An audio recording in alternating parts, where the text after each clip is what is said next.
CB on the mic. World Rule Talk. Yeah. CB break it down, yeah, the host with the vision. From the classics to the new, every film get precision. Obscure reels hitting gems, yeah, we dig in the vault. Every frame get examined, every angle we talk. From the old school grain to the high def shine. Indie flicks to the hits, yeah, we cover all time. If it's cinema gold, then you know we gon' say, hit subscribe, tap in, let the critics all play. Yeah, film talk strong, never fading away. World Rule Talk forever and a day longer. Yo, what up though? This is your boy C. to the B. coming at y'all once again with another movie review. So last week we capped off June, aka School's Out, with the movie Balto. That was a great film. If you haven't seen it, I definitely recommend it. Make sure you check that out. But this week we're gonna be starting off this month, aka the summer blockbuster, July, with the movie Raiders of the Lost Ark. But before I talk about the film, I want to mention the video games for a second. So I watched a review for the Atari 2600 version of the game on AVGN, and he was playing the game, and then in that game, for some reason, you need two controllers. One controller moves the character, the other controller performs an action. So I said I could never play that. Again, this movie was before my time, but still, you know what I'm saying? And the game. So, I can't really blame the 2600 for the way the game looked, because it was just the technology back in the day. But then later on, you had the Super Nintendo version, but that had all three movies in one, And I really love that game. I remember having that game. I think someone let me borrow it. This is back in like 97, 98. You know what I'm saying? Yeah, we still had the Super Nintendo then, right along with the N64. But yeah, man, that was a great game. I loved it. I want it because right now I restarted my collection years ago. But I don't have that game, unfortunately. But I really, really want it. But anyway, Raiders of the Lost Ark. So there's a few things about this movie for me, right? It's one standout scene where Indy was out in the open and this guard challenged him, I guess, to a sword fight, but instead Indy pulls his gun out and shoots him dead. But if you look at Harrison Ford in the face, you could tell he was under the weather. He wasn't feeling good that day, I'm sure, according to what I researched, by the way, as well. But yeah, he wasn't feeling well that day. But the first scene for me that I feel like why this movie should have gotten an R rating was Alfred Molina's character. So for those who don't know, he played Doc Ock in Spider-Man 2 back in 2004. And that's a great film. Make sure you check that out if you haven't seen it. But in this movie here, in the beginning, he plays one of the gods, I believe. Indy is breaking into this temple to try to get this artifact, and he's one of the guys that's following him in there. It's another guy too, but I believe that guy tried to turn on him as well. But what happened was, when Indy finally retrieved the artifact, he had to run out the that little area really fast because it set off all the traps in that room. But what he did was he had this bag of sand, which was pretty genius, but unfortunately it did not work. So he replaced the artifact with the bag of sand like really fast, and he thought he did something until excuse me, my bad, y'all.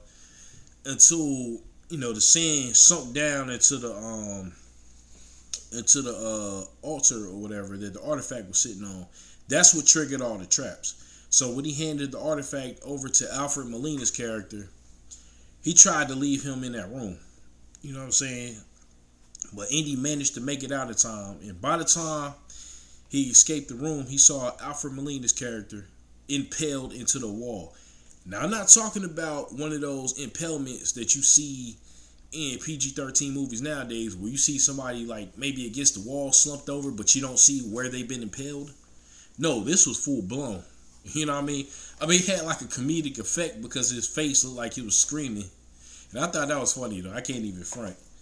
But but another scene that should have gotten this movie an R rating was the scene where he was fighting this big dude. And he was getting the best of Indy. He was tapping his jaw. And then the woman, you know what I'm saying, she got into this this plane. And she was trying to help Indy, you know what I'm saying, fend off the guy. So by the time she, you know, got the plane, she turned the plane around. The dude was so distracted by fighting Indy, and when he turned around, he saw the propeller right there in his face, and it just cut him up instantly. And you seen like blood splats hit the window. Even though it was off screen, that was a little brutal. You know what I mean?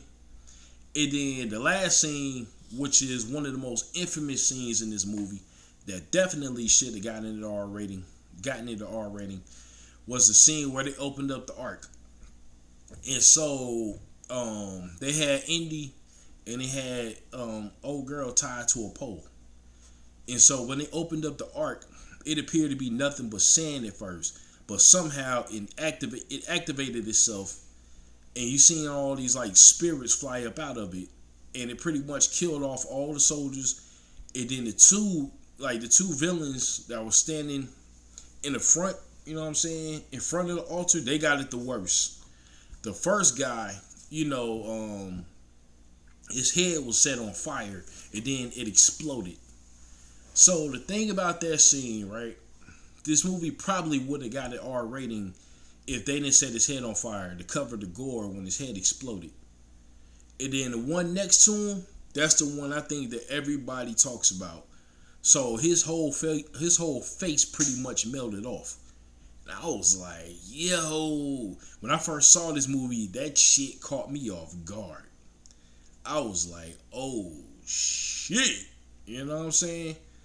But there's a few other scenes in this movie that had me chuckling. Like the scene where he was in the snake pit and he was face to face with this cobra. And one false step, he would have been bitten in the face. But man, look, if I was in a situation like that, man, I don't know what I would do. I probably had to quickly roll over to the side or something. You know what I'm saying? But the problem is, he was in the snake pit.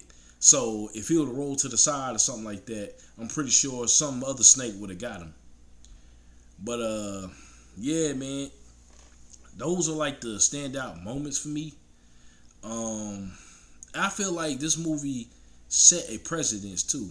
Like for an example, at the end of the film where they took the Ark and they had it like, I think they sent it to this warehouse where this old guy was like pushing it through this warehouse. And if you look back, you'll see a lot of like TV shows and cartoons and stuff like that that pretty much parody that scene with anything else. But yeah, man, like I said, this movie is a certified classic. It definitely gets 8.5 out of 10 for me. If you haven't seen it, I don't know what you're doing. You know what I'm saying? Or what you were doing, especially if you were alive back in 1981. Now, me, I was born in 87, so yeah, it took me some time to see this movie. I wish I could have seen it in theaters back then, but unfortunately, I wasn't here yet, so yeah. But yeah, man, that's pretty much my review for Raiders of the Lost Ark. Next week, we're going to be talking about Jaws, so definitely stay tuned for that one. And I will talk to y'all folks later. All right? Peace.